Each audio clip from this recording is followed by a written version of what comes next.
Preventing and managing malnutrition. Amina still remembers last winter. Snow blocked the village road. The market was far away, and at home there was mostly flour, tea, and a little oil left. Her little boy, Hamid, cried more often, got sick easily, and his arms looked thinner. Amina told herself, it's winter, it's normal. But deep down, she was afraid. One day, a neighbor said to her, look at his strength and his eyes. He needs help. That day, Amina understood something important. Malnutrition is not only not eating enough. It is also not receiving what the body needs to grow, resist disease, and learn. The World Health Organization reminds us that malnutrition can result from a lack of energy, protein, vitamins, and minerals, and that it makes children more vulnerable to infections. During periods of shortage and food insecurity, children are especially vulnerable. Chronic malnutrition, stunting, and acute malnutrition, rapid weight loss, remain common. But there is also good news. A large share of malnutrition can be prevented, and when it is identified early, it can be treated effectively, and often without hospitalization, with the help of health services and community programs. Preventing malnutrition with what is realistic day to day. Amina started with a small change. Whenever she could, she added one extra thing to Hamid's food. Nothing complicated. A spoon of oil in porridge.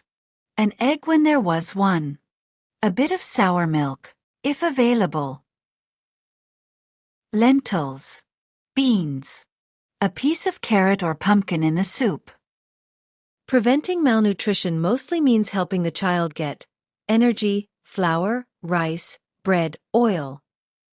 Protein, eggs, legumes such as lentils/beans, milk/yogurt, meat when possible. Vitamins and minerals, vegetables, fruit when available, a varied diet. For babies, the foundation is even simpler.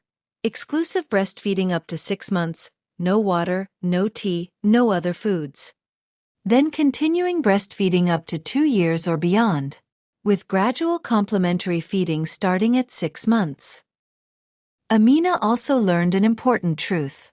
Even when people are eating a little, infections, diarrhea, pneumonia, parasites can cause weight to drop quickly.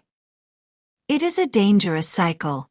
A sick child eats less, becomes weaker, and gets sick again.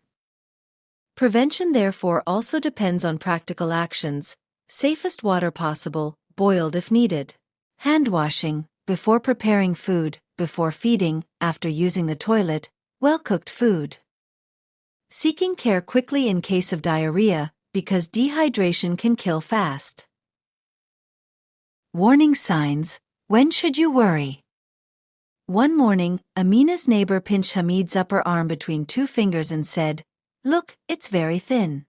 This gesture is similar to what health workers do with a colored measuring tape. MUAC or mid-upper arm circumference. A simple method to screen for acute malnutrition in children. Even if you don't have that tape, you can still notice warning signs. Important warning signs: seek a health center/mobile clinic quickly if possible. The child is losing weight quickly or their clothes look loose. Their arms and thighs become very thin. They are tired, move less, and no longer play as before.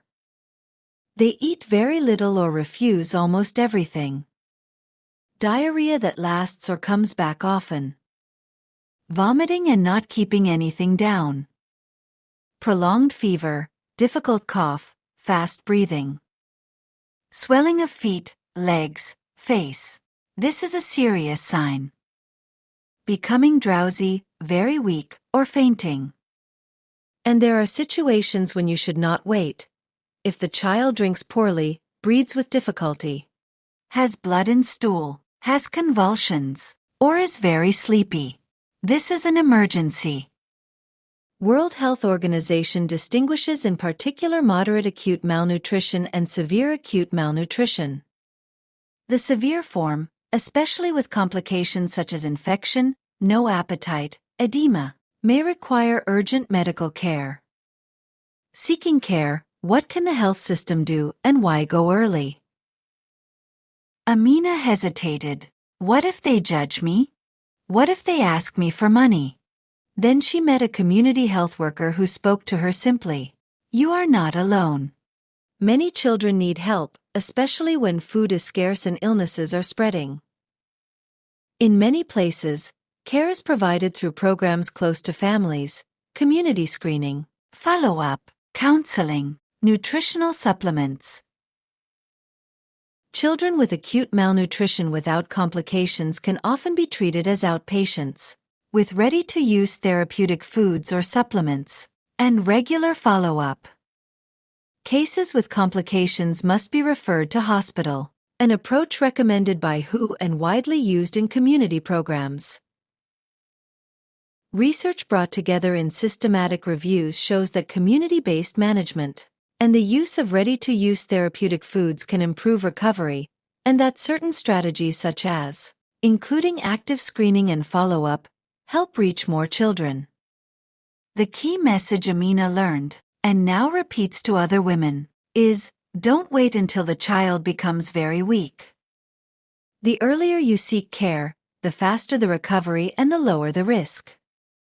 What about physical activity? At first, Amina was surprised. Physical activity? But my child already lacks food. The health worker explained, appropriate physical activity does not mean exhausting the child. It means helping them move a little every day to keep muscles active, strength, posture. Stimulate bones, strength/solidity. Improve appetite, sleep, and motor development. Even in a small space, you can do safe activities. And for some fragile babies, studies have shown that early, gentle interventions can help preserve bone strength. Simple, realistic activities well adapted to the child's age and always without pain. Stop if the child is sick or very tired. For a baby, 0 to 12 months. Tummy time when awake and supervised. A few minutes, several times. Gentle movement games. Holding hands, reaching arms toward a cloth. Gentle massage and light mobilization, if advised by a professional, especially for fragile babies. For a young child, 1 to 5 years. Walking in the yard, in the lane, going up and down a small step, safely. Games like jump like a bird, walk like a bear, carry a small object. Dancing to a song, copying animals. Rolling ball games, even a ball made of fabric. For an older child, 5 to 12 years. Brisk walking for 20 to 40 minutes across the day, in several shorter periods. Small jumps, skipping rope, if possible, chase games. Helping with light chores, carrying small items, sweeping. It gets the body moving, without overdoing it. The goal is not performance. It is consistency. A child who moves a little every day strengthens their body, and this complements nutrition and health care. What Amina does today. Today, Amina keeps 3 simple rules in her mind. Offer simple but more nutrient-rich meals often when possible. Add oil, egg, legumes, milk or yogurt, vegetables. Watch for signs. Rapid weight loss, weakness, repeated diarrhea, swelling of feet, loss of appetite. Ask for help early. Community health worker. Clinic, nutrition center, hospital in case of emergency. And she added a new habit. Every afternoon, even when the house is small, she has an active playtime with Hamid. Sometimes they walk. Sometimes they dance. Sometimes they race to the wall and back.